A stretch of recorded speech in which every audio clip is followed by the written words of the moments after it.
de la rue, ça ressemblait à n'importe quel autre spa de beauté. Des femmes qui riaient, des sèches-cheveux qui bourdonnaient, de la musique qui jouait. L'odeur du parfum et du shampooing frais remplissait l'air. Tout semblait normal. Mais derrière ces murs brillants, ces sourires accueillants, et cette réception soignée, quelque chose de plus sombre se passait. Des vies étaient contrôlées, des choix étaient volés, et des bébés étaient produits contre de l'argent. Personne ne savait jusqu'où s'étendait le bâtiment, ni quel secret se cachait à l'arrière. Et une fois que vous entriez, il n'y avait pas de retour en arrière. Bienvenue à l'endroit qu'on appelle la fabrique de bébés. Le bâtiment avait 3 visages. La façade était un spa et un salon. Des sols polis, des portes en verre, des miroirs sur les murs et des palettes de maquillage ouvertes sur les comptoirs. Les femmes venaient pour les ongles, les cheveux, le maquillage et les massages. Certaines venaient chaque semaine, d'autres une fois par mois. Les rires et les conversations rebondissaient sur les murs. Les passants ne jetaient même pas un regard. Rien ne semblait inhabituel. Presque parfait.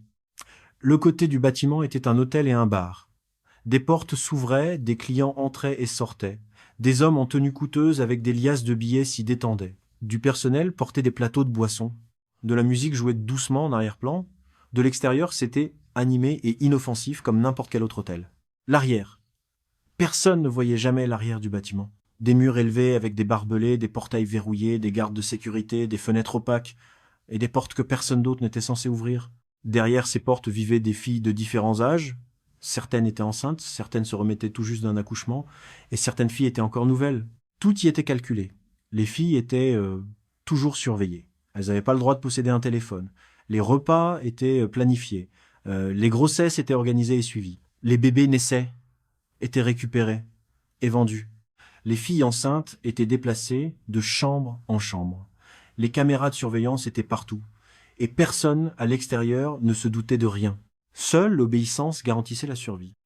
Et à la tête de tout cela, Madame Viviane Cole, le spa lui rapportait de l'argent, l'hôtel lui rapportait de l'argent, mais la fabrique de bébés, c'était la partie la plus rentable de toutes. Madame Viviane Cole entrait rarement dans la partie arrière, elle n'en avait pas besoin.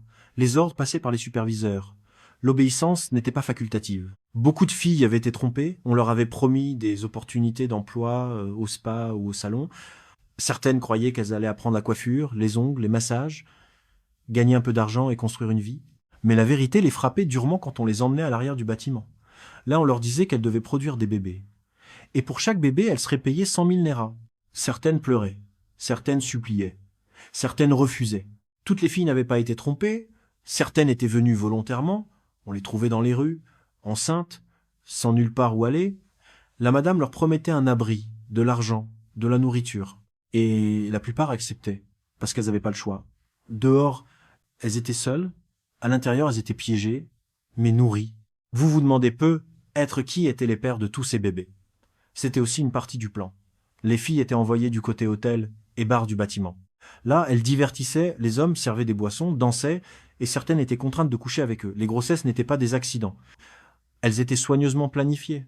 Les bébés naissaient dans la fabrique, et chacun avait un acheteur qui attendait quelque part. Les acheteurs venaient en secret. Certains étaient des hommes riches en costume, certains étaient des étrangers. Certains étaient des gens que personne ne voulait côtoyer, des rituels, des membres de gangs, des gens aux sombres projets. Les filles chuchotaient entre elles, pleuraient dans des coins, tenaient les nouveau-nés aussi longtemps qu'elles pouvaient. Mais au final, l'argent changeait de main et les bébés disparaissaient. Et le cycle recommençait. Kimi était l'une des plus anciennes filles de la fabrique. Elle était là depuis 6 longues années. 4 enfants étaient venus et partis. Et maintenant, elle était enceinte de son 5e bébé. Elle était toujours silencieuse, toujours triste. Chaque fois qu'elle pensait à comment elle en était arrivée là, les larmes menaçaient de tomber. Madame Viviane Cole lui avait promis un grand travail en ville. Une vraie chance dans la vie. Mais Kimi s'était retrouvée piégée, ici, sans issue. Même les sages-femmes n'étaient pas libres. Elles vivaient là aussi, payées pour s'occuper des filles enceintes et des bébés, mais autorisées à sortir seulement de temps en temps. Quand Kimi accoucha enfin de son 5e bébé, elle refusa de le laisser partir. Elle supplia, pleura, implora de garder son bébé dans ses bras, mais la madame s'en moquait. Le bébé lui fut arraché de force. C'est là que quelque chose brisa définitivement Kimi. Elle pleura, hurla, se jeta par terre. Elle jura ouvertement que si elle avait un jour la chance, elle dénoncerait la fabrique de bébés aux autorités. Cette nuit-là, les gardes vinrent en silence et l'emportèrent. Personne ne la vit ni n'entendit parler d'elle. Sa disparition fit frissonner chaque fille, chaque membre du personnel. La peur se resserra autour d'eux comme un nœud coulant. Environ un mois plus tard, des rumeurs se répandirent dans les chambres. Le gouvernement allait venir. Il y aurait un raid. Les filles osèrent espérer. Peut être que cette fois, l'aide était enfin arrivée. Mais non. Madame Viviane Cole avait graissé les bonnes pattes, des pots de vin, des cadeaux, des promesses, tout le monde fut payé pour se taire, personne ne parla, personne n'agit, et les filles comprirent une fois de plus que le monde extérieur ne pouvait pas les atteindre. Idioma arriva un lundi matin, les yeux brillants et pleine d'espoir. Elle avait voyagé loin de son village, portant des rêves de travail, d'argent et d'une meilleure vie qu'on lui avait promise. La façade du bâtiment l'accueillit comme un rêve devenu réalité. Un instant, elle sentit son cœur se soulever. « Bonjour, mademoiselle. Bienvenue au spa, » dit la réceptionniste en lui tendant un formulaire. Idioma sourit. « Merci, je suis vraiment impatient de commencer à travailler ici. » Pendant la première semaine, elle travailla comme n'importe quel stagiaire au salon. Elle apprit à coiffer, à appliquer du maquillage, à gérer les comptoirs. Elle bavarda avec les filles, rit aux blagues, et s'imagina gagner de l'argent, économiser et envoyer de l'argent à ses parents chez elle. Un jour, une jeune femme apparut à l'entrée du salon. « Madame Cole veut te voir. » L'estomac d'Idioma se serra. Elle hocha la tête et suivit la femme à travers le spa, passant devant les miroirs et les sèche-cheveux, dans un couloir étroit qu'elle n'avait jamais remarqué auparavant. Au fond du grand complexe se dressait un grand portail noir. Haut, silencieux, fermé, comme s'il menait quelque part d'interdit. Le portail s'ouvrit sans bruit. Idioma entra dans une cour silencieuse, l'air y était différent, plus lourd, plus froid, pas de musique, pas de rire, juste la faible odeur de désinfectant mélangée à quelque chose qu'elle ne pouvait pas nommer. Elle fut amenée dans une autre porte, montant un court escalier jusqu'à une petite réception à l'arrière du bâtiment. La pièce était soignée, polie et étrangement calme. Derrière un grand bureau était assise Madame Viviane Cole. « Bienvenue, Idioma, » dit Madame Cole, sa voix douce, égale et contrôlée. « Je t'attendais. » Idioma força un petit sourire. « Merci, madame. Je suis prête à travailler dur. » Madame Cole inclina légèrement la tête. « L'étudiant, je dois te dire la vérité. Ton travail ici ne sera pas au salon. » Idioma cligna des yeux, la confusion serrant sa poitrine. « Je ne comprends pas, madame. Tu vivras ici dans le bâtiment arrière. Tu suivras les règles. Tu porteras des enfants pour nos clients. Tu seras payé.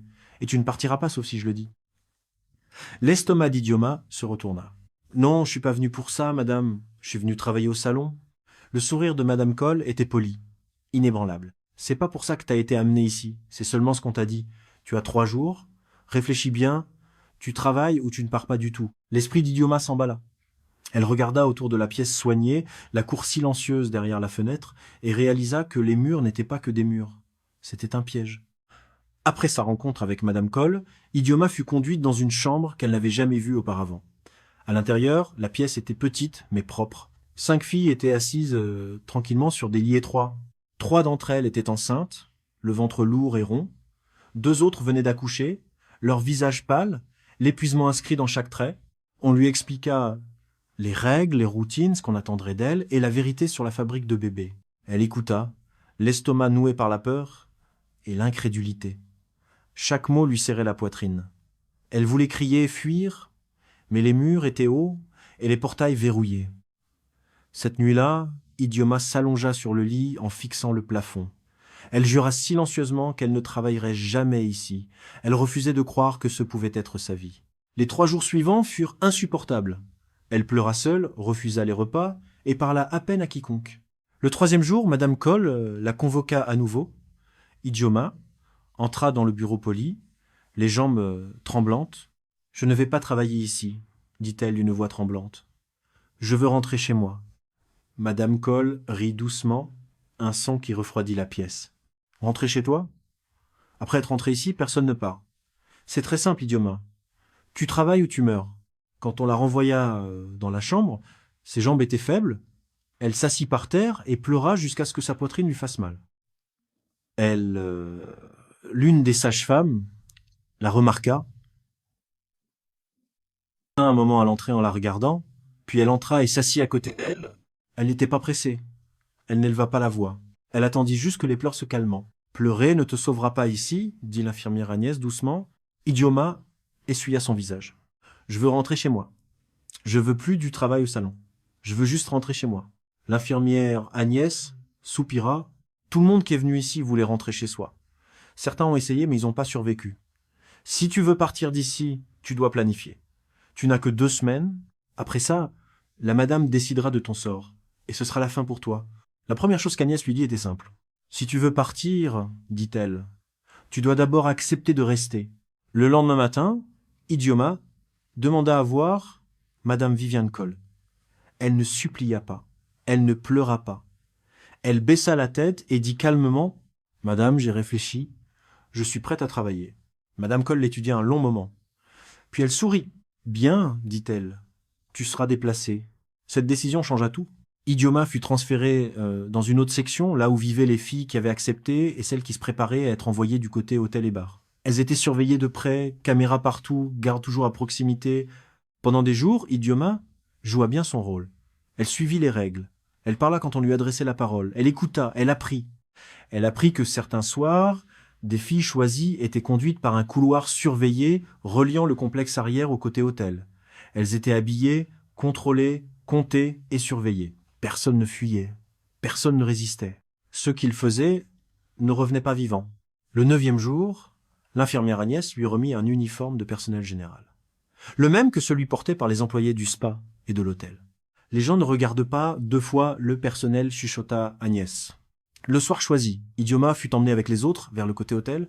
Les caméras les suivaient, les gardes les comptaient, tout était normal. Une fois à l'intérieur de l'hôtel, le bruit les engloutit. Musique, rire, hommes qui buvaient, fumée dans l'air. Au bon moment, Idioma demanda tranquillement à aller aux toilettes. Un garde la congédia d'un geste. Il était déjà distrait par les filles qui dansaient dans les toilettes. Ses mains tremblaient en enfilant l'uniforme du personnel. Elle attacha ses cheveux différemment et changea son apparence. Quand elle sortit, elle n'était plus une fille. Elle était maintenant une employée. Elle prit un plateau de verre vide dans un coin. Son cœur battait vite, mais ses pas étaient stables. Elle traversa l'arrière du bar jusque dans la zone de service, exactement comme elle avait vu les employés le faire. Personne ne l'arrêta. Puis, elle se rendit au parking et se cacha. Dehors, le parking était sombre. Des hommes partaient un par un. Certains ivres, certains bruyants, certains à peine debout. Elle resta dans les ombres, évitant les gens et les lumières. Alors elle vit un homme tituber jusqu'à sa voiture et l'ouvrir. Il ouvrit le coffre pour y déposer quelque chose. Puis il reçut un appel et s'écarta pour répondre. Idioma n'hésita pas. Elle bougea vite. Elle se glissa dans le coffre et s'allongea à plat, tirant sur la poignée d'urgence pour qu'elle ne brille pas. Départ vint. L'homme claqua le coffre, toujours en train de se disputer dans son téléphone, puis le moteur démarra et la voiture s'éloigna. Les minutes semblaient des heures. Quand la voiture s'arrêta enfin, elle essaya d'ouvrir le coffre. Il ne s'ouvrit pas. La panique monta dans sa poitrine. Elle frappa une fois, puis à nouveau, puis le coffre s'ouvrit brusquement. L'homme la fixa, choqué et confus. Avant qu'il puisse parler, Idioma courut. Elle courut jusqu'à ce que sa poitrine brûle, jusqu'à ce que ses jambes tremblent, jusqu'à ce que le bruit s'estompe.